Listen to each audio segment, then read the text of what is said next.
Hello friends. आज इस video में हम लोग लोन की अप्रेजल प्रोसेस को सीखेंगे। बैंक में जब आप अपनी कोई लोन की एप्लीकेशन देते हो तो जो बैंक के ऑफिसर्स हैं वो आपके लोन एप्लीकेशन को किस तरीके से इवालुएट करते हैं, उसी प्रोसेस को लोन अप्रेजल प्रोसेस कहते हैं। ये बैंक का इंटरनल प्रोसेस है जिसके लिए प्रोसेसिंग फ़ीस भी चार्ज करते हैं बैंक वाले। आपको प्रोसेसिंग फ़ी देने के बाद और कुछ नहीं करना है, लेकिन जब आप एप्लीकेशन दे रहे हैं तो हो सकता है वो अपने लिए कुछ डॉक्यूमेंट्स मांगे जो कि आपके अप्रेजल के लिए हैंडी हो सकते हैं। वो आपका केस बना भी सकते हैं या अगर उनमें कोई डेफिशिएंसी है तो वो बिगाड़ भी सकते हैं। तो let's start with this. Okay.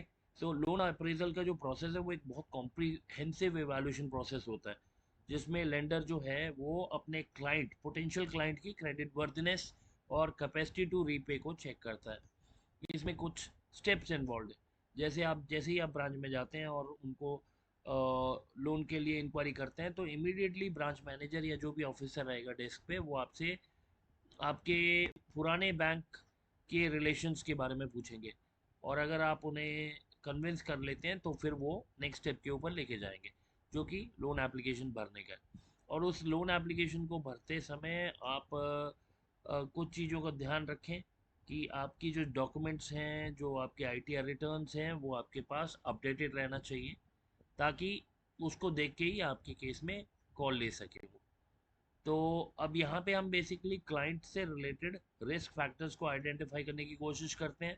और उसको अगर हम आइडेंटिफाई कर पा रहे हैं तो उसके कंटेक्स्ट में हम उसको फिर अब कैसे प्राइस करेंगे, यानी रिस्क और रिटर्न डायरेक्टली रिलेटेड होते हैं। अगर किसी क्लाइंट का रिस्क प्रोफाइल ज़्यादा है तो बैंक का रिटर्न एक्सपेक्टेशन भी बढ़ जाता है, यानी इंटरेस्ट रेट उसके प्रोफाइल के स्कोर के हिसाब से ऊपर नीचे हो सकता है।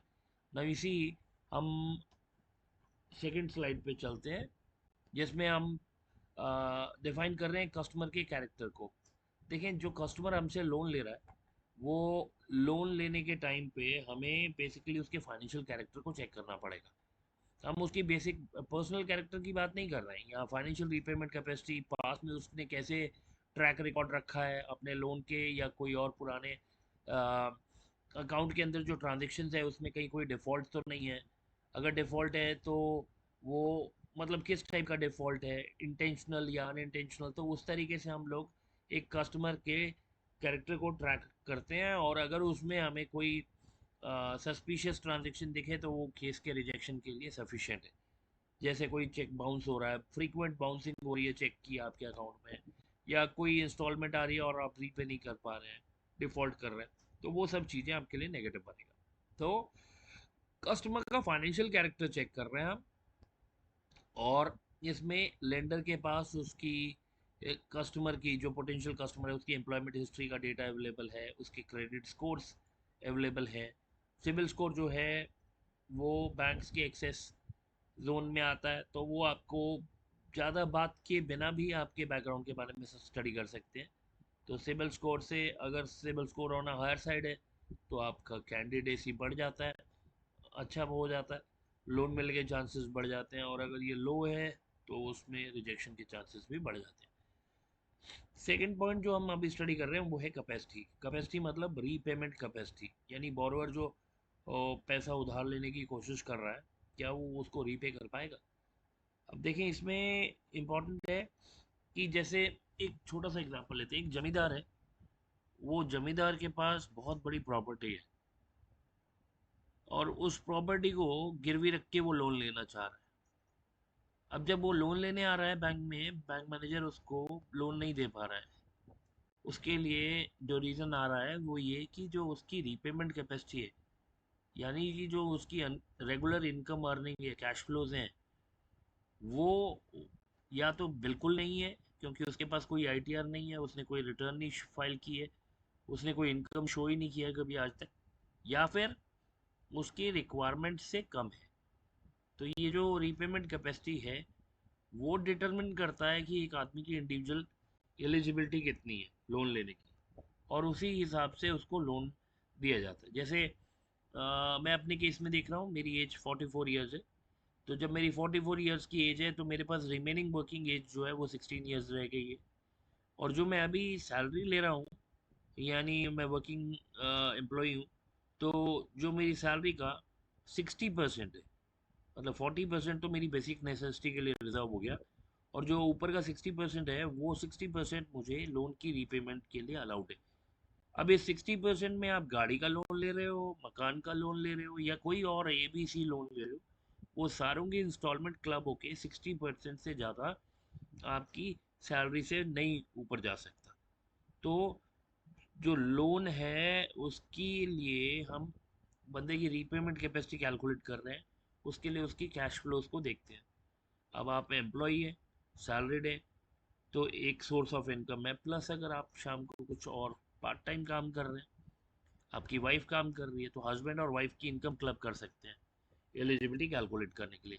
हाँ, दो ब्रदर हैं उनकी इनकम को नहीं क्लब करेंगे, ब्रदर सिस्टर हैं उनकी इनकम को नहीं क्लब करेंगे, लेकिन हस्बैंड वाइफ की इनकम को क्लब कर सकते हैं फॉर रीपेमेंट पर्पस, क्योंकि उन लोगों ने हमेशा साथ में रहना है। और इसमें डेट टू इनकम रेशियो एक इम्पॉर्टेंट क्राइटेरिया है, क्रेडिट हिस्ट्री पुरानी उसकी कैसे रही वो एक इम्पॉर्टेंट क्राइटेरिया है, प्रोजेक्टेड फ्यूचर अर्निंग्स मतलब किस तरीके से इंक्रीमेंट्स लगने का स्कोप है, ग्रोथ है, उन सब फैक्टर्स को देख के लोन को एक एलिजिबिलिटी डिफाइन होती है। नेक्स्ट जो पॉइंट है वो है कैपिटल। अब यू सी देखें, कंपनी या जो भी इंडिविजुअल बोरोअर है आपसे पैसा लेना चाह रहा है, तो जो कैपिटल है ना, मोटा मोटा उसका क्या मतलब है कि कस्टमर अपने पॉकेट में कितना एग्जिस्टिंग कैपिटल लेके बैठा है। अभी उसको एक प्रॉपर्टी खरीदनी है जिसकी वैल्यू है 1 करोड़, उसमें से 20 लाख रुपए वो लेके ऑलरेडी बैठा हुआ है। अब उसे 80 लाख रुपए का लोन चाहिए, तो यहाँ पे कैपिटल का मतलब है 20 लाख रुपए जो बोरोअर अपने पॉकेट में लेके बैठा हुआ है और वो अपनी तरफ से लगाना चाह रहा है। सो ज़्यादातर लोन में बोरोअर को भी कुछ शेयर देना पड़ता है। जैसे व्हीकल लोन है, 70% की फाइनेंसिंग है, तो 30% कस्टमर को अपने पॉकेट से लाना है। एजुकेशन लोन एक ऐसा लोन है जिसमें आप पूरा का पूरा अपना ट्यूशन फ़ी और जो हॉस्टल का खर्चा है वो सीधा साधा बैंक से ले सकते हैं, तो उसमें शायद आपको कुछ नहीं देना, लेकिन बाकी सभी लोन्स के अंदर ज़्यादातर केसेस में आपको बोरोअर को अपनी तरफ से पॉकेट से कुछ लाना पड़ता है। ठीक है, उसको लोन टू वैल्यू रेशियो से भी स्टडी कर सकते हैं। जैसे आपका टोटल लोन जो है उसमें से कितना प्रपोर्शन जो है वो बोरोअर ला रहा है और कितना प्रपोर्शन है जो बैंक देने की कोशिश कर रहा है। जैसे गोल्ड के केस में, अगर आपके पास 1 लाख रुपए का गोल्ड है, उसमें 80% की फाइनेंसिंग हो रही है, तो 80,000 रुपीज़ ही आपको लोन मिल सकता है। इवन दो मार्केट की वैल्यू 1 लाख है, तो 20,000 जो है वो मार्जिन रखा हुआ है। ठीक है, तो मार्जिन को डिडक्ट करके नेट अमाउंट का ही लोन मिलेगा। तो कैपिटल उस तरीके से जो बोरोअर अपने पॉकेट में अपनी तरफ से कंट्रीब्यूट करने की बात कर रहा है उसको कैपिटल कोट कर रहा है। तो यहाँ पे फर्दर सब कैटेगरीज कुछ मेंशन की हुई है। स्टार्टअप कैपिटल जो कि एंटरप्रेन्योर अपनी पॉकेट में अपनी तरफ से ला के देना चाह रहा है, और इसके अलावा बाकी बोरिंग्स के लिए वो जाएगा। इसमें वो कैपिटल जो है वो एसेट की फॉर्म्स में भी हो सकता है कि आप कैश नहीं लेके बैठे हो, लेकिन आप अपनी प्रेमिसेस को देना चाह रहे हो, आपके पास कुछ स्टॉक है, कुछ रॉ मटेरियल है, कुछ मशीनरी एंड इक्विपमेंट है, ये सब भी कैपिटल में काउंट हो सकते हैं। और इसके बाद ये बेसिकली लिक्विडिटी के ऊपर बात करता था। नेक्स्ट जो इंपॉर्टेंट पॉइंट आ रहा है लोनिंग के अंदर वो है कोलैटरल। कोलैटरल मतलब क्या सिक्योरिटी आप ऑफर कर रहे हो। बैंक को अगर आपको लोन देना है तो बैंक को अपनी सिक्योरिटी के लिए कुछ ना कुछ कोलैटरल चाहिए। तो देखें, ज़्यादातर केसेस में जब भी आप लोन लेते हैं तो लोन से ज़्यादा ही कोलेट्रल मांगा जाता है। क्यों? क्योंकि इमरजेंसी टाइम में अगर हम किसी सिक्योरिटी को बेचें तो उसकी फुल मार्केट वैल्यू नहीं मिलती है, इसको हम कहते हैं डिस्ट्रेस वैल्यू। तो इमरजेंसी के टाइम पे जगह आप किसी सिक्योरिटी को बेचो तो कितने पैसे मिलेंगे। अब इसका मैं एक एग्जांपल देता हूँ। आपने अभी अभी एक मोबाइल फ़ोन खरीदा है जो 20,000 का है।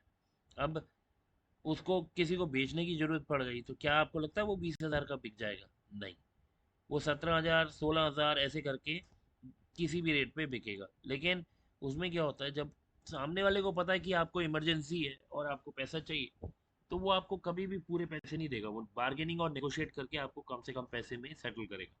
तो वो जो इमरजेंसी में हमें जो वेटिंग पीरियड नहीं है या बार्गेनिंग कैपेसिटी नहीं है, उसके लिए जो हमारा लॉस हो रहा है उसको हम कहते हैं डिस्ट्रेस वैल्यू। डिस्ट्रेस वैल्यू वो एक्चुअल वैल्यू है जो कि मार्केट रेट से कम है, जो आप रिकवर कर सकते हैं इमरजेंसी में। जैसे मुझे लेट से यूएसए माइग्रेट करके जाना है और यूएसए का वीज़ा मेरा लग गया है और मुझे एक ही बार में सब कुछ वाइंड अप करके जाना है, तो मेरी जो व्हीकल है, मेरी जो प्रॉपर्टी है, उसको सबको मैं बेचने की कोशिश करूंगा। अगर तो मेरे पास 5-6 महीने हैं तो मेरे पास बहुत आराम से टाइम है नेगोशिएट करने के लिए। लेकिन अगर मुझे पता है हफ्ते में ही मुझे बाहर जाना है, तो हफ्ते में बाहर लाना बड़ा मुश्किल है, क्योंकि प्रॉपर्टी वगैरह बहुत वैल्यूड एसेट्स हैं।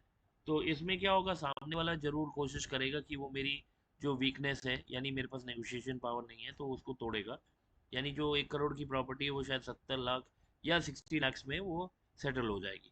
तो 40 लैक्स का जो मेरा लॉस है वो है आपका, आपको एक्नॉलेज करना पड़ता है जब भी आप लोन के केस में कोलैटरल की वैल्यूएशंस करते हैं।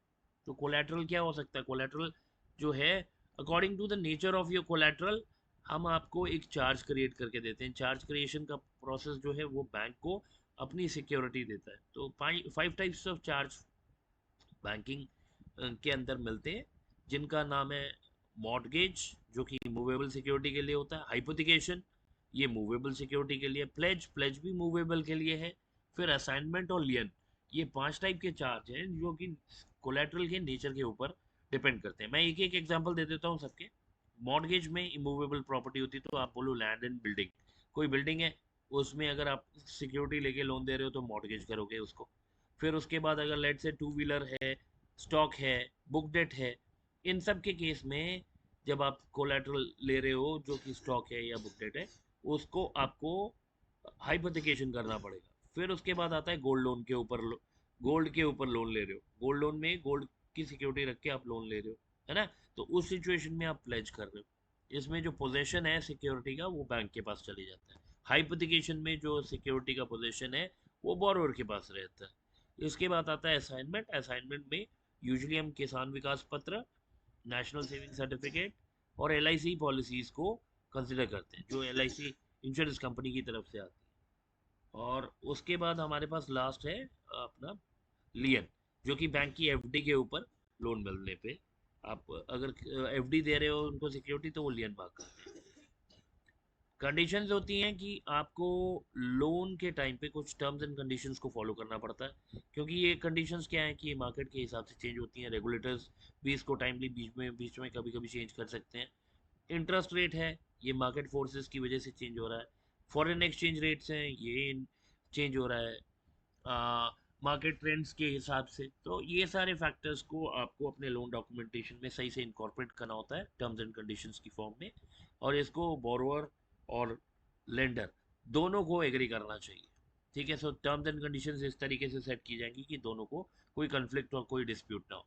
अब इसके बाद लोन एप्लीकेशन का जो यूजुअल प्रोसेस होता है वो ये कि आपको अपनी एप्लीकेशन फिल करके अपने सारे डॉक्यूमेंट्स जो उनको एविडेंस की तरह से चाहिए, जैसे आधार कार्ड चाहिए, पैन नंबर चाहिए, आपके आईटीआर रिटर्न्स फाइल जो किए हुए हैं वो चाहिए, आपका आईडी कार्ड चाहिए, फोटोग्राफ चाहिए। तो अगर गारंटर लग रहा है तो गारंटर की अटेस्टेशन और सिग्नेचर और उसके सारे डॉक्यूमेंट्स चाहिए। और उसके अलावा जो सिक्योरिटी आपने दिया है उसके प्रॉपर डॉक्यूमेंटेशन होना चाहिए चार्ज क्रिएशन के लिए। ठीक है, ये सब करने के बाद वो आपकी जो एप्लीकेशन है उसको रिव्यू करते हैं। और रिव्यू वेरिफिकेशन करने के लिए कभी कभी उनको साइट पे इंस्पेक्शन भी करनी पड़ती है, जहाँ पे आपने वो प्रॉपर्टी उनको दे रखी है, ताकि लीगल स्क्रूटनी रिपोर्ट वगैरह चेक करके वो इंश्योर कर सकें कि ये प्रॉपर्टी आप ही की है। इसके बाद हमारा जो पॉइंट है वो है क्रेडिट हिस्ट्री। आप फीको, या हमारे इंडिया में सिबिल स्कोर बहुत चलता है, वैसे ही इंडिया से बाहर आप देखोगे तो फीको एक अल्टरनेटिव है सिबिल स्कोर का, जिसमें 300 से 800-850 तक का स्कोर रेंज चलता है। जितना ज़्यादा स्कोर होगा उतना हाईली चांसेस है कि आपको लोन मिल जाएगा। और कुछ केसेस में तो आपने ये भी देख सुना होगा कि जिनका सिबिल स्कोर अच्छा है उनको इंटरेस्ट रेट में कंसेशन मिल रही है। तो ये बेसिकली क्रेडिट वर्थिनेस बता रही है आपकी पार्टी का। और मेनली अब देखें इस सारे प्रोसेस में एज अ बैंक ऑफिसर आपको फाइनेंशियल स्टेटमेंट की एनालिसिस करनी आनी चाहिए। यानी आपके पास इनकम स्टेटमेंट है, बैलेंस शीट है, कैश फ्लोज है। ये इंडिविजुअल के केस में तो नहीं होता है, इंडिविजुअल के केस में नेटवर्थ स्टेटमेंट रहेगा। लेकिन कंपनी के केस में, पार्टनरशिप के केस में, ये आपके पास डिफरेंट फाइनेंशियल स्टेटमेंट्स हैं जिनको कि आपको स्टडी करना आना चाहिए। एंड इसको प्रोग्रेसिवली आपको देखना होता है ईयर ओवर ईयर कैसे परफॉर्म कर रहा है। और अगर वो सब आपके फेवर में है तो मतलब फिर लोन देना ईजी है। और रिस्क असेसमेंट में हम लोग बेसिकली कंपनी के फाइनेंशियल एनालिसिस करते हैं, जिसमें उनके पुराने past track record, debt to income ratio, credit history, और कॉन्फिडेंशियल रिपोर्ट लेके हम आपके प्रीवियस पार्टनर्स या जो बैंकिंग फैसिलिटेटर्स हैं उनसे आपकी रिपोर्ट निकाल के हम एसेस करते हैं, बैकग्राउंड चेक करते हैं, पोटेंशियल डिफ़ॉल्ट जो है उसकी प्रोडिक्शन के पॉइंट ऑफ व्यू से ये देखा जा रहा होता है कि ये कस्टमर कहीं डिफ़ॉल्ट ना कर दे बाद में। क्योंकि मोस्ट ऑफ द टाइम आप ये देखोगे कि जब भी कस्टमर लोन लेने के लिए एप्लीकेशन लेके आ रहा है तो बहुत ही हम्बली बात करेगा, बड़े पोलाइटली बात करेगा। उसको फेस से आप रिकग्नाइज नहीं कर सकते हैं कि उसके इंटेंशन सही है या मैलाफाइड है। तो क्योंकि अभी आपने लोन अप्रूव नहीं किया तो वो अपनी तरफ से तो बेस्ट करेगा आपके लिए, सारी अच्छी चीज़ें बात बताएगा, कभी नेगेटिव नहीं बताएगा। तो उसके लिए आपको बहुत ज़रूरी है कि आप अपने बैकग्राउंड चेक के जो फॉर्मेलिटीज़ हैं उसको अच्छे से करें, कस्टमर का कैरेक्टर ढूंढने की कोशिश करें, अपने रेफरेंसेस निकालें और जो भी रेड फ्लैग्स हो सकते हैं पोटेंशियल उन सब पे अच्छे से वर्कआउट कर लें। रिस्क इवैल्यूएशन के लिए बेसिकली एक स्केल होता है जिसमें कि हम कस्टमर को उसके रिस्क फैक्टर्स, उसके कोलेटरल की क्वालिटी, उसके अपने फैक्ट जो जिस सेगमेंट में वो काम कर रहा है मार्केट में उसकी निश है या नहीं है, मार्केट में क्या कम्पिटिटिवनेस है उसकी और उनका प्रोडक्ट की यूनिकनेस क्या है, वो सब चीज़ों को देखते हुए हम कस्टमर को रेट करते हैं और उसके रिस्क को इवालुएट करते हैं और रिस्क इवालुएशन के बाद उसको एक रिस्क कैटेगरी में डालते हैं जिसके अकॉर्डिंगली बैंक को फिर आगे जाके प्रोविजनिंग करनी पड़ती है। तो जो बैंक की प्रोविजनिंग है वो सारी की सारी कस्टमर की रिस्क क्लास के हिसाब से, high risk high provisioning requirement, low risk low provisioning requirement. ठीक है, थैंक यू।